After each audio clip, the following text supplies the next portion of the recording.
말씀을 전해주실 텐데요. 많은 큰 은혜 받으시고 또 은혜 받으신 대로 아멘으로 크게 화답하는 그런 시간이 됐으면 좋겠습니다.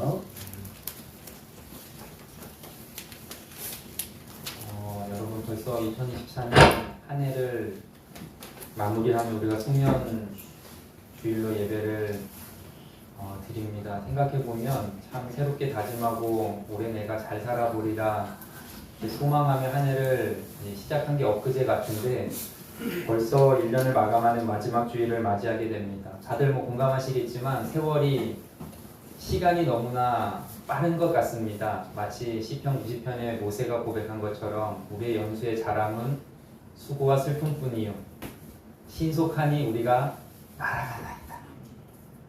얼마나 시간과 세월이 빨리 가는지 모르겠습니다. 우리 한번 이런 의미에서 옆 사람 보고 아까 인사 많이 했지만 한 번 더 인사했으면 좋겠는데 올 한 해 수고 많으셨습니다. 우리 한번 이렇게 인사할까요? 다 같이 인사해 봅니다. 시작. 올 한 해 수고 많으셨습니다. 또 한 번 인사하길 원해요. 당신이 있어서 행복했습니다. 다 같이 인사합니다. 시작. 당신이 있어서 행복했습니다. 표정은 절대 그렇지가 않네요. 우리 2024년 마지막 여러분 드리는 이 송년주일 예배 가운데 하나님의 환한 위로하심이 여러분 신년 가운데 함께하기를 주의 이름으로 소망합니다. 여자분들이라면 아마 한 번쯤 해보셨을 것 같은데요. 여러분 뜨개질 한번 해보셨습니까 혹시? 실타래를 가지고 정성껏 한 코 한 코 한 땀 한 땀 모자를 만들기도 하고 목도리를 만들기도 하고 장갑을 만들기도 해서 사랑하는 사람에게 아니면 소중하고 고마운 사람들에게 선물을 하기도 합니다. 저도 제가 초등학교 시절에 아직도 기억이 나는데요. 그 옛날 시골 마을의 그 카키색입니다. 지금 엄청 유행하는 고급스러운 카키색인데 저희 어머니가 그 실을 어디서 구했는지 한 번도 해보지 않은 이 실뜨기에 도전을 해서 몇 날 며칠을 붙잡고 계속 하더라고요.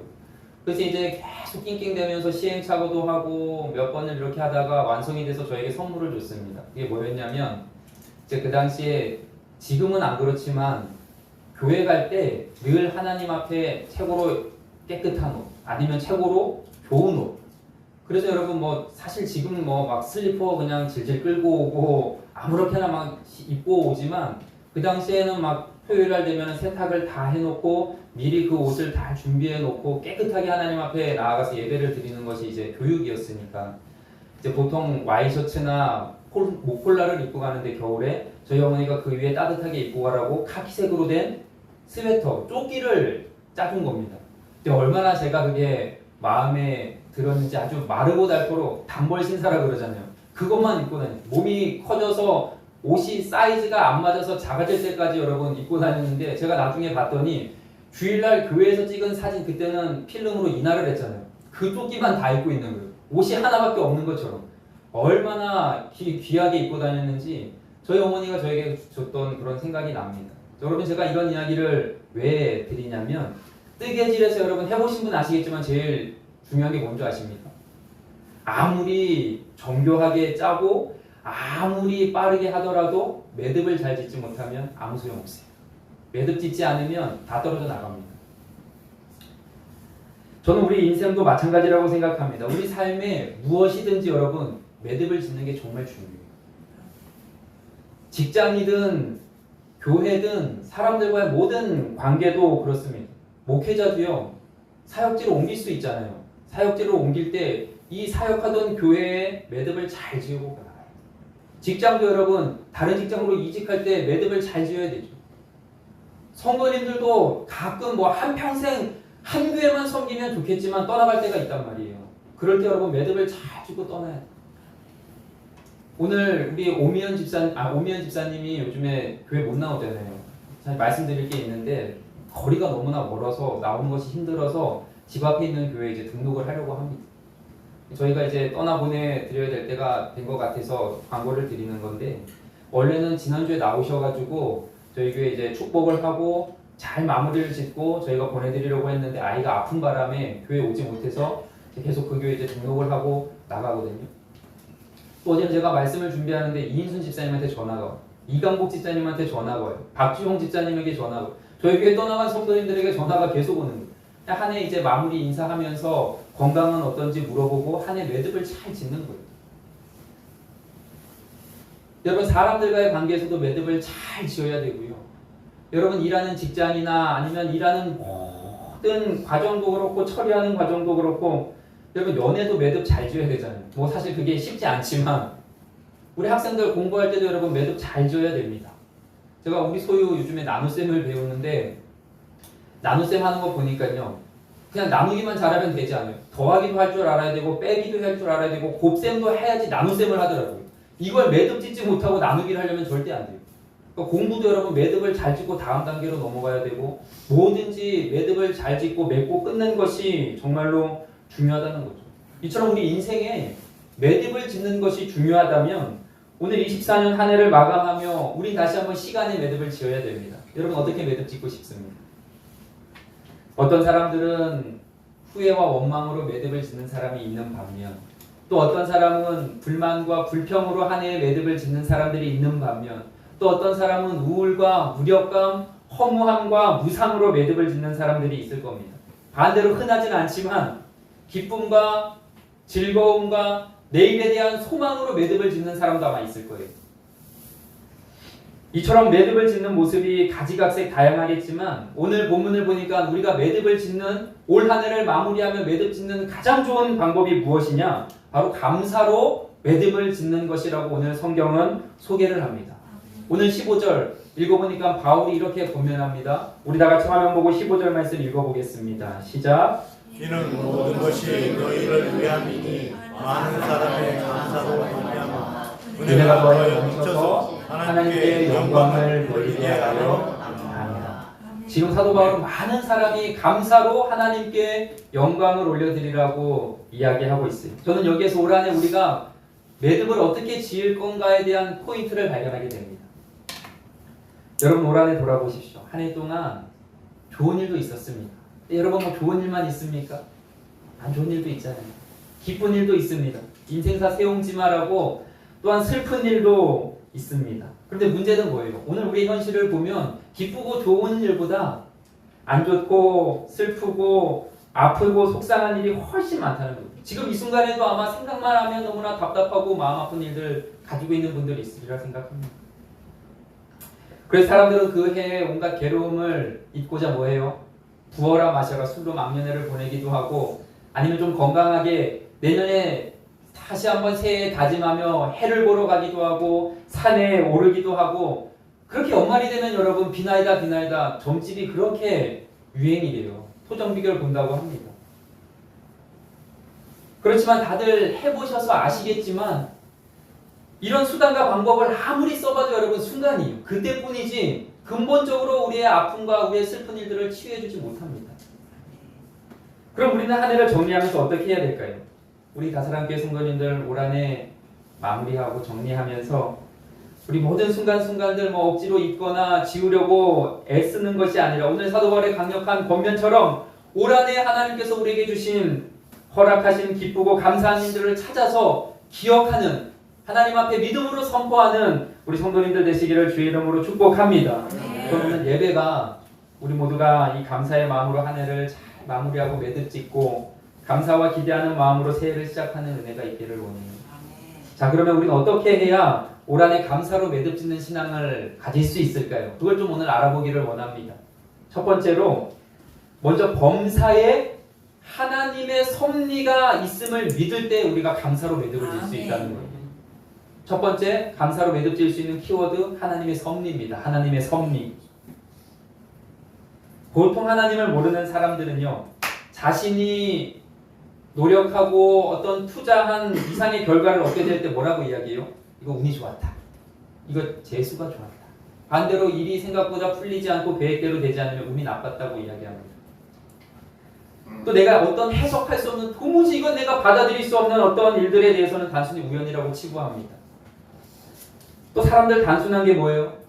어떤 그냥 지금 당장 내 눈앞에 좋은 일이 있으면 기뻐하고 반대로 어렵고 슬픈 일이 찾아오면은 마음 어려워하는 인생사 뭐 세용지마 일일비하며 단순하게 살아갑니다. 이게 보통 사람들 마인드잖아요.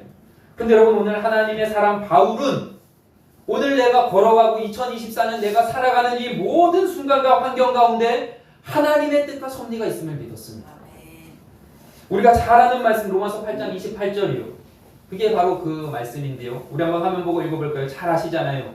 한번 읽어보겠습니다. 시작. 우리가 알거니와 하나님을 사랑하는 자 곧 그 뜻대로 부르심을 입은 자들에게는 모든 것이 합력하여 선을 이루느니라. 할렐루야. 아멘. 사도 바울은 모든 순간마다 이 말씀을 굳건히 붙잡고 자기가 살아가는 모든 인생의 상황과 환경을 믿음으로 해석했다는 거죠. 말로만 그렇게 한 게 아닙니다. 실제로 사도 바울이 유대인들의 시기를 받고 고소를 당해서 가이사랴에 있는 로마 총독부 감옥에 억류됩니다. 2년간 감옥에 갇혀서 흐지부지 세월을 보내는 거예요. 나는 지금 복음을 전해야 되는데 또 로마로 압송되어 황제에게 재판을 받기까지 거기에서도 2년 동안 감옥에 구금됩니다. 자신의 일평생 사명인 복음을 전해도 모자른 시간에 지금 이 시간을 너무나 아깝게 허비하고 있는 거예요. 그런데 하지만 결과적으로 바울의 이 감옥 생활은 복음의 진보를 가져옵니다. 감옥에 있는 동안 그를 감시하는 시위대 병사들에게 복음을 전하게 돼요. 그 결과 로마의 복음이 퍼지는 첫 단추가 완성이 되었다는 겁니다. 돌아놓고 보니까 사도 바울이 옥에 집어넣은 것은 완벽한 하나님의 계획과 섭리였다는 거죠. 쉽게 말해서 우리 찬송가 가사처럼 이 풍랑 인연하여서 여러분 우리 삶의 풍랑 만나면 어떤 반응이 나와요? 하나님 앞에 원망하잖아요. 그런데 이 풍랑 인연하여서 뭡니까? 오히려 더 빨리 가게 됩니다. 아멘. 이 은혜를 경험하게 돼요. 여러분 이것을 통해서 우리가 뭘 발견할 수 있을까요? 하나님의 뜻과 섭리는 우리 인간의 이 짧은 안목으로는 절대 알 수 없다는 겁니다. 이때 우리에게 필요한 브릿지가 바로 이 로마서 8장 28절입니다. 이 말씀을 브릿지 삼아 우리 삶의 모든 것에 합력하여 선을 이루시는 하나님을 바라봐야 된다는 거예요. 아멘. 그래서 내가 지금 당장 겪는 일을 왜 겪어야 되는지 이해할 수 없고 지금 나에게 일어나는 모든 일들을 내가 완벽하게 해석할 수 없을지라도 지금 나에게 일어나는 모든 일과 과정에는 하나님의 뜻과 섭리가 있음을 믿어야 된다는 거예요. 아멘. 여러분 모든 일에는 하나님의 뜻이 있습니다. 아멘. 우리의 모든 일에는 하나님의 계획이 있습니다. 아멘. 형통하고 잘 될 때에만 하나님의 뜻이 있는 것이 아니라 때로는 안 되고 넘어지고 자빠지고 망하는 데에도 하나님의 뜻이 있다는 거예요. 아멘. 오늘 우리가 인생을 살면서 예상하지 못한 사고나 사건, 아까 예배드리기 전에 임장로님이 저에게 와서 지금 무안공항에 뭐 비행기 떨어져가지고 180명인가 탔는데 28명 뭐 죽은, 저는 몰랐습니다. 오늘 아침에 뭐 예배 준비하는. 여러분 전혀 예상하지 못한 사건과 사고. 도무지 이해할 수 없는, 해석할 수 없는 상황을 마주하는 것. 심지어 내가 병에 들어 죽어가는 거기에도 하나님의 뜻이 있다는 것을 우리가 여러분 믿어야 된다는 거예요. 네. 여러분 저는 지금 아시지만 위암 환자입니다. 제가 암 환자라니 가끔요 믿어지지가 않아요. 지금도 믿겨지지 않는 때가 정말 많이 있습니다. 그런데 여기에도 저는 하나님의 뜻이 있음을 믿어요. 단순히 행복 회로를 돌리고 정신 승리하려고 말씀드리는 것이 아니라 여러분 지금은 다 할 수 없지만 건강하던 제가 갑자기 암에 걸려 위를 잘라내는 수술을 하고 견디기 힘든 항암 치료를 받고 지금 회복하는 모든 과정 또한 분명하고 확실한 하나님의 뜻과 섭리가 있음을 저는 믿습니다. 아멘. 그래서 저는 감사할 수 있는 거예요. 하나님 앞에. 네. 여러분 우리가 먼저 기억해야 되는 것. 하나님께 부름받은 성도들에게는 결코 우연이란 없습니다. 아멘. 우리 삶의 모든 것은 그 철저하고 완벽한 하나님의 뜻과 섭리에 의해서 이루어진다는 것을 기억하셔야 돼요. 네. 노사연 노래 만남 아시죠? 우리 만남은 우연이 아니야. 여러분 이건 노사연이 예수 믿기 전에 부른 노래고요. 예수 믿은 노사연은 요즘 이렇게 부릅니다. 제가 실제로 간증해서 들었어요. 우리 만남은 우연이 아니야. 그것은 주님의 은혜이었어. 이렇게 여러분 부르더라고요. 여러분 우리의 모든 것은 결코 우연이 아니에요. 모든 것은 주님의 은혜라는 거예요. 내가 결혼 생활에서 이 인간 만나서 이렇게 고생하는 것, 여러분 이거 우연이 아니라는 거예요. 내가 이 직장에 들어가서 이렇게 힘들게 고생하며 사는 것, 여러분 이거 다 하나님의 뜻과 계획이 있다는 거예요. 할레이 엠 로젠버거라는 사람이 이런 말을 했습니다. 인생은 절묘한 색깔을 가진 여러 타래의 실로 엮어짠 한 폭의 금주단과 같다. 거기에는 성공의 금색깔도 있고 고통의 진홍 색깔도 있고 슬픔의 침침한 색깔도 들어있다. 그러나 하나님의 은혜로 말미암아 이 모든 것은 아름다운 옷을 이루게 된다. 여러분, 옷이 형형색색 실들을 통하여 아름다운 옷이 완성되듯이 오늘 우리 2024년 한 해 무슨 일을 만나고 무슨 일을 당했든지 모든 일에 합력하여 선을 이루시는 그 하나님의 사랑과 섭리와 계획을 믿는다면 오늘 한 해 우리 2024년 감사로 매듭지을 수 있다고 저는 믿습니다. 그렇게 감사함으로 매듭짓는 사람에게는 하나님 기대와 소망 가운데 내년을 허락하여 주실 줄로 믿습니다. 강원도 태백에 저희 시골 옆 동네죠. 예수원이라는 곳이 있습니다. 대천덕 그 성공의 신부님이 계신 데인데 그 성공의 신부님 아버님이 대천덕 아버님이 오랫동안 중국에서 선교 사역을 했던 토레이 선교사님입니다. 근데 이분이 중국의 전쟁통에 이제 들어왔는데 공산당과 또 국민당이 싸울 때 토레이 목사님이 영어와 중국어를 잘하니까 통역하는 일을 해요. 이제 하루는 이제 또 통역을 열심히 하고 지친 몸을 이끌고 트럭을 타고 가는데 우리 트럭을 타고 가다가 이렇게 팔을 내밀고 이분이 졸았대요. 전복 사고가 일어나. 눈을 떠봤더니 이쪽이 너무나 아프고 팔이 허전한 걸 느껴지니까 봤더니 내 팔이 없는 거예요. 이게 어떻게 된 일이냐 물어봤더니 사고가 나서 이거 팔을 자르지 않으면 생명을 잃을 수 있기 때문에 동의 없이 팔을 잘랐다는 이야기를 듣게 됩니다. 근데 팔을 잘랐다는 말을 들은 이 토레이 목사님이 눈을 감고 그 자리에서 이렇게 기도했대요. 하나님, 내 팔을 왜 가져가셨는지는 모르겠지만 이 팔을 가져가신 이를 통해 합력하여 선을 이룰 줄 믿습니다. 여러분, 정말 남들 이야기라고 밍숭맹숭 여러분 듣지만 이거 대단한 고백 아닙니까? 그런데 이제 문제는 이 목사님이 은퇴해서 미국으로 가셨다가 한국에 좀 선교를 와달라는 부탁을 받고 이제 한국으로 선교를 왔어요. 근데 이 한국으로 온 선교 당시의 상황이 어떠냐면 한국 전쟁 직후입니다. 와서 봤더니 전쟁통에 팔다리를 잃은 사람들이 너무나도 많은데 이 의수와 의족을 만들어서 재활할 수 있도록 하는 단체는 아무데도 없는 거예요. 이때 이분이 중국에서 먼저 경험하셨잖아요. 경험한 경험자로서 팔을 잃고 다리를 잃은 사람들을 위해서 의수와 의족을 만들어 재활 사역을 했는데 이게 한국 최초 재활 사역이었다는 거예요. 이 목사님이 나중에 이렇게 고백합니다. 하나님, 한국에서 일을 맡기시려고 중국에서 제 팔을 가져가셨군요. 한 번도 하나님 앞에 왜라는 질문을 하지 않았다고 합니다. 하나님, 내가 지금 왜인지는 모르지만 여러분들 하나님 앞에 왜라는 말 진짜 많이 하죠. 하나님, 왜 납니까? 하나님, 왜 나는 이렇게 어렵게 살아야 됩니까? 하나님, 나는 왜 이렇게 안 풀립니까? 이 목사님 한 번도 왜라는 소리가 하나님 왜인지 이해하지 못하지만 하나님께서 합력해서 선을 이루실 줄 믿습니다. 이것이 평생 토레이 목사님의 고백이었다는 거예요. 여러분, 오늘 우리가 고백할 것이 있습니다. 기억해야 되는 것이 있습니다. 우린 몰라요.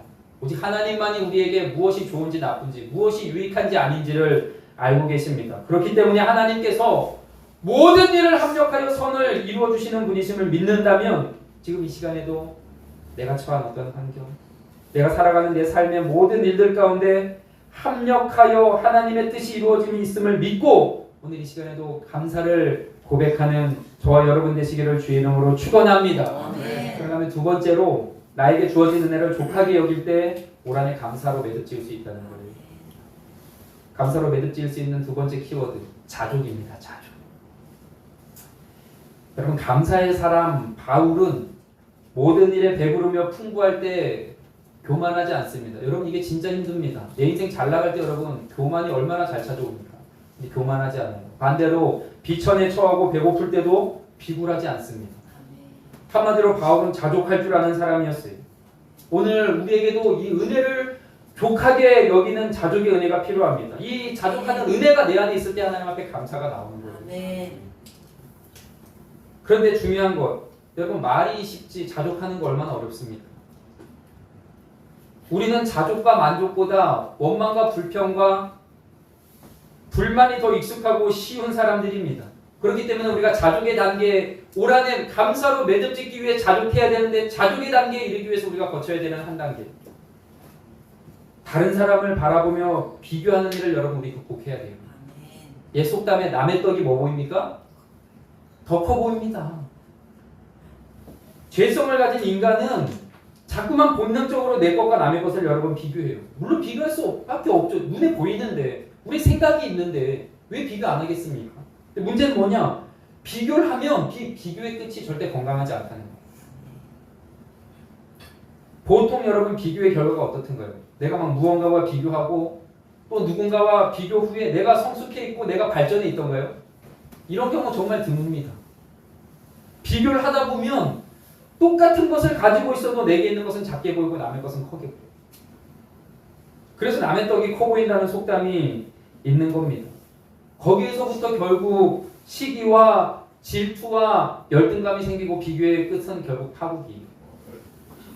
내게 있는 것은 작게 보이고 남의 것은 크게 보이고 자기 비교할수록 여러분 자기가 손해보는 장사입니다.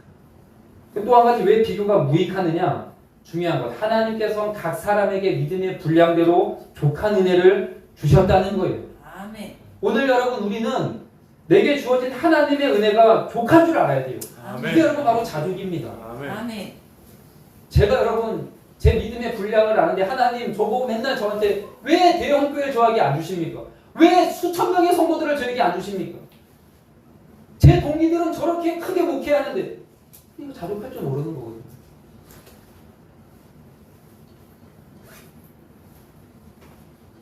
우리 여러분 오늘 우리에게 주신 이 믿음의 분량대로 은혜에 대한 자족을 할 수 있어요. 아멘. 거기서 여러분 감사가 나오는 거예요. 아멘. 여러분 아시겠지만 사도 바울이 그에게 치명적인 육체의 가시 질병이 있었습니다. 너무나 힘들어 괴로워서 하나님께 이 육체의 질병인 가시를 없애달라고 3번 간구합니다. 그런데 하나님께서 고린도후서 12장 9절에 뭐라고 말씀하세요? 한번 화면 보고 읽어볼까요? 다 같이 읽어봅니다. 시작. 나에게 이르시기를 내 은혜가 내게 족하도다. 이는 내 능력이 약함에서 온전하여 지니라 하시니라. 그러므로 도리어 크게 기뻐함으로 나의로 약한 것들에 대하여 자랑하리니 이는 그리스도의 능력이 내게 머물게 하여 합니다. 아멘. 아멘. 네 은혜가 네게 족하다는 거예요. 아멘. 자족할 줄 알라는 거예요. 아멘. 이후부터 사도 바울은 절대 내 육체의 가시를 빼달라고 기도하지 않습니다. 아멘.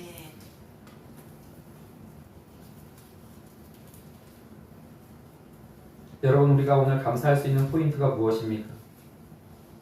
무언가를 막 이루고 올 한해 어떤 만선의 기쁨을 이루고 어떠한 성취를 여러분 해서가 아니라 오늘 저와 여러분이 걸어가고 있는 오늘의 삶 각자 평범한 일상을 누리며 살아가는 그 자체가 오늘 하나님 나에게 주신 가장 큰 은혜이며 가장 족한 삶이라는 것을 인정하고 고백할 때 올 한해 우리가 하나님 앞에 감사할 수 있는 자가 될 수 있다. 아멘.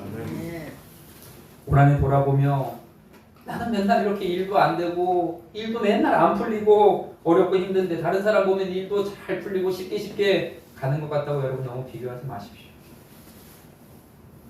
제가 작년에 아프면서 가장 많이 들었던 말 중에 하나가 이겁니다. 전 여러분 나름 건강관리도 하고 운동도 열심히 하고 뭐 남들 몸에 안 좋은 거 다 뭐 술, 담배 한 번도 해본 적이 없고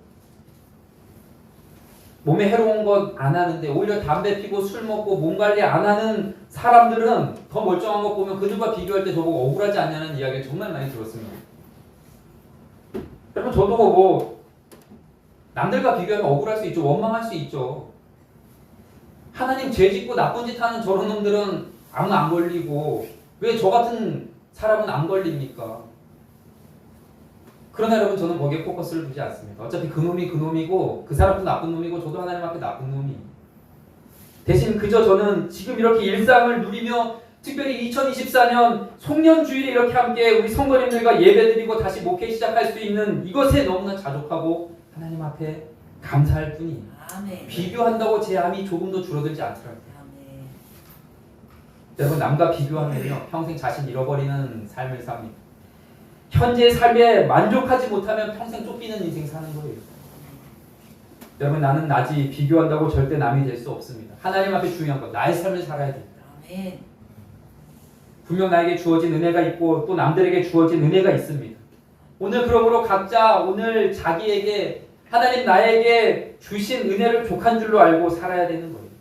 어떠한 형편이든지 자족하는 마음으로 내가 가지고 있는 것, 그것을 가지고 감사하는 저와 여러분 되시기를 주의 이름으로 축복합니다. 아멘. 그러면 마지막으로 우리 어떤 경우에도 감사하는 자세를 가지기 위해 몸부림칠 때 감사로 매듭질 수 있습니다.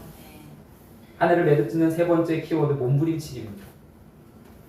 여러분 올 한 해 잘 돌아보십시오. 어떤 마음으로 여러분 매듭짓고 싶습니까? 불평으로 지을 수 있고요. 원망으로 매듭 지을 수 있고요. 감사로 매듭을 지을 수 있다면 여러분 어떤 것으로 여러분 매듭을 짓기 위해서 몸부림치고 싶습니까? 그 희곡 작가 메테르링크 명작 파랑새 아시잖아요. 두 아이가 행복을 찾기 위해 파랑새를 찾기 위해 먼 길을 찾아 떠납니다. 근데 아무리 찾아도 없어요. 발견하지 못합니다. 허무한 채로 집에 이제 돌아옵니다. 집에 돌아오는 길에 자신의 집 처마 밑에 파랑새가 노래 부르는 것을 보면서 아하, 파랑새는 멀리 있지 않구나. 바로 내 앞에 있었구나. 행복은 멀리 있는 것이 아니라 내 주변에 언제나 여기 있었구나를 깨닫게 됩니다. 이 소설은 우리가 어떻게 행복한 삶을 사는가를 가르쳐주죠.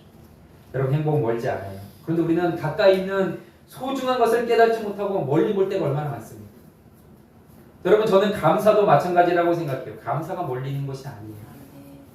감사는 바로 여기 우리의 눈앞에, 아니 지금 우리가 손에 잡고 있음에도 가지고 있는 것이 당연해서 생각하지 못할 때가 얼마나 많은 거죠. 이것이 인간의 어리석임이고 연약함 아닙니까? 그러다 그것을 잃어버리면 그때서야 소중한 줄 압니다. 저는 제가 아프고 나서 일상의 소중함, 일상의 감사가 얼마나 귀한지 세상 발견해요. 건강할 때는 건강하여 평범한 일상을 살아가는 것이 얼마나 감사한지 모릅니다. 일례로 여러분 평소에 여러분 계단 다 오르락 내리락 하시잖아요. 그런데 중풍이 오거나 무릎에 여러분 질병이 생기면 그 계단 왔다 갔다 하는 것도 자유롭게 할 수 없어요. 그럼 내가 계단을 왔다 갔다 하는 것이 얼마나 감사한 일이었구나를 깨닫게 된단 말이에요. 제가 계단 이야기가 나와서 드리는 말씀인데요. 우리 교회가 2층 건물입니다. 엘리베이터가 없습니다. 근데 우리 교회는 2층에 있어요. 반드시 계단으로 오르락 내리락 해야 됩니다.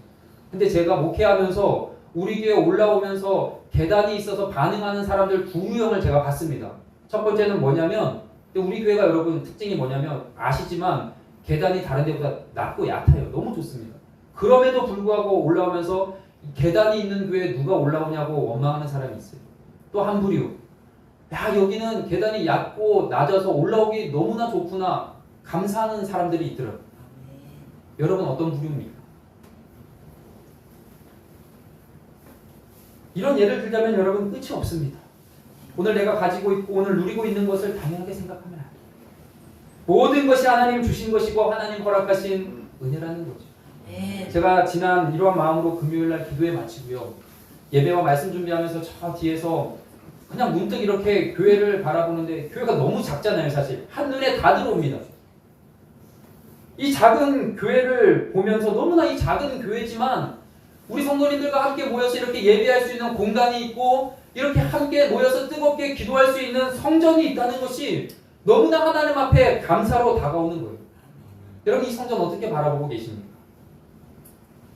이 성전 보면서 감사하고 계십니까? 아니면 다른 교회와 비교하며 원망을 하고 계십니까? 우리 모든 것이 감사의 조건인 것을 깨달아 알아야 돼요. 그리고 이것을 넘치는 감사로 고백하고 선포해야 돼요. 감사로 선포할 때 하나님께서 기적으로 축복이 되는 것입니다. 이런 관점에서 우리 모두가 한 해를 정리하는 예배 가운데 감사로 매듭 짓고 감사를 고백함으로 아까 말씀처럼 하나님께 영광 올려드리는 우리 저와 여러분 되기를 주의 이름으로 축원합니다. 감사로 매듭을 지으면 내년에는 더 큰 넘치는 축복으로 하나님 우리에게 되돌려 주실 줄로 믿습니다. 여러분 지금이라도 감사하십시오. 이제부터라도 감사하시기를 바랍니다. 그렇게 넘치는 감사로 주님께 영광 올려드리며 이 한 해 잘 매듭 짓는 우리 교회 우리 성도님들 되기를 주의 이름으로 축원합니다. 말씀 마무리하겠습니다. 오늘 본문 16절 우리 한번 읽어보고 마무리할게요. 다 같이 한번 16절 말씀 읽습니다. 시작. 그러므로 우리가 다시 완전히 아니하노니 우리의 첫사람은 낡아지나 우리의 첫사람은 날로 새로워지도다. 여러분 제가 이거 쉽게 유행가로 한번 바꿔봐 불러볼까요? 찰떡입니다. 제가 유행가 하나를 발견했어요. 가는 세월 그 누구가 잡을 수가 있나요? 흘러가는 시냇물을 그다음 뭐예요? 막을 수가 있나요? 찰떡이죠 여러분. 가는 철 못 막아요. 우린 여러분 내년에 한 살도 먹고 우리 몸은 노화가 진행되고 여러분 우리의 겉사람은 있습니다. 아무리 얼굴에 찍어 바르고 뭐 펴 바르고 톡톡 두드리고 의술로 여러분 잡아당겨도 우리의 겉사람은 절대 여러분 막을 수가 없어요. 그런데 오늘 성경을 보면 우리의 겉사람은 낡아지나 속사람은 새로워지는 방법을 설명합니다. 그게 뭡니까? 바로 감사하면 우리의 마음과 우리의 심령이 새로워질 수 있다는 거예요. 아까 읽은 16절 그러므로가 뭡니까? 아까 우리 여러분 앞에서 살펴본 15절 감사로 하나님께 영광 올려드리면 그러므로 우리가 낙심하지 아니하노니 우리의 겉사람은 낡아지나 우리의 속사람은 새로워지는도다. 할렐루야! 감사하는 인생 살 때 낙심하지 않고 새로워질 수 있다는 거예요. 아멘. 여러분 올 한 해 한번 잘 돌아보시길 바래요. 아쉬운 일도 있었고 힘든 일도 있었고 때로는 억울하고 속상하고 눈물 나는 후회된 일도 많았던 말 그대로 다사다난했던 한 해였습니다. 이런 고단하고 답답한 현실, 낙심이 찾아오는 우리 현실 앞에서 오늘 다시 한번 사도 바울의 권면처럼 그럼에도 하나님 앞에 감사를 선포하고 감사로 매듭지을 수 있는 저와 여러분 되기를 소망합니다. 아멘. 올 한 해 우리가 감사로 하나를 매듭지면요 합력하여 선을 이루시는 하나님께서 안 좋은 일 좋은 일로 만들어주시고 좋은 일은 더 좋은 일로 만들어주실 줄로 믿습니다. 아멘. 이틀밖에 안 남은 한 해 감사로 잘 매듭지어 하나님께 영광 올려드리고 희망이 가득한 새해를 맞이하는 우리 사랑하는 성도님들 되시기를 주의 이름으로 축원합니다. 아멘. 이 시간에 찬양 한장 하고 우리 기도했으면 좋겠습니다. 우리 뭐 연말만 되면 부르는 찬양인데요. 감사하신 하나님, 에베네셀 하나님, 살아계신 하나님, 우리 여기까지 인도하신 하나님. 여러분 그냥 습관적으로 부르지 마시고요. 올 한 해 우리가 생각하면서 여러 가지 일들이 많았지만 그럼에도 하나님 이 시간 나는 감사를 선포합니다. 합력하여 선을 이루실 주님을 바라보며 감사로 하나님 앞에 하나를 매듭짓기를 원합니다. 그런 자들에게 하나님 더 큰 은혜를 주시고 하나님께서 새해를 허락하여 주심을 믿고 우리 다같이 마음을 담아서 여러분 우리의 영으로 우리 다같이 주님을 찬양하며 감사를 선포하도록 하겠습니다. 감사하신 하나님 에베네셀 하나님 살아계신 하나님 살아계신 하나님 에베네셀 하나님 여러분 믿음으로 고백합니다. 여기까지 인도하셨네. 여기까지 인도하셨네. 감사하신 하나님 여기까지 인도하셨네. 살아계신 하나님 감사하신 하나님 에베네셀 하나님 살아계신 하나님 에베네셀 하나 우리 다시 한번 하나님 앞에 선포합니다. 감사하신 하나님 감사하신 하나님 여러분 믿음으로 고백하십시오. 에베네셀 하나님 우리 하나님 여전히 살아계십니다. 살아계신 하나님 에베네셀 하나님 우리 믿음으로 노래합니다. 장래에도 인도하시니 장래에도 인도하 우리 믿음으로 감사합시다. 감사하신 하나님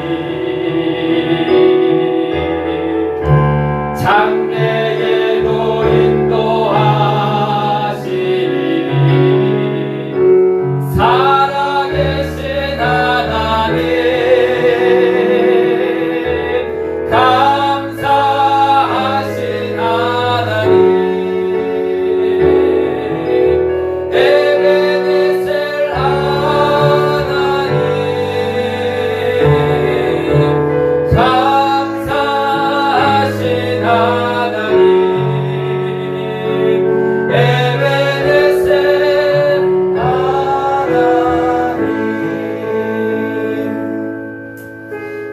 시간 우리 말씀을 붙잡고 1분만 함께 기도합니다.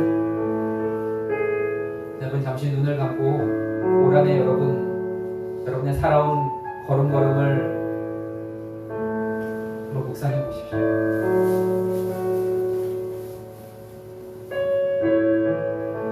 한 해를 힘차게 우리가 시작했지만 내 뜻과 계획대로 일이 되지 않아서 때로는 눈물을 흘리고 때로는 정말 하나님 살아계신 것이 맞나? 하나님 어떻게 다 이렇게 인도하실까? 그렇지만 여러분 중요한 것은 우리가 그런 환경과 상황을 뚫고 2024년 마지막 이 시간까지 왔다는 거예요. 하나님 여전히 함께 하시고 살아계셔서 여러분의 삶을 주관하고 계시다는 겁니다.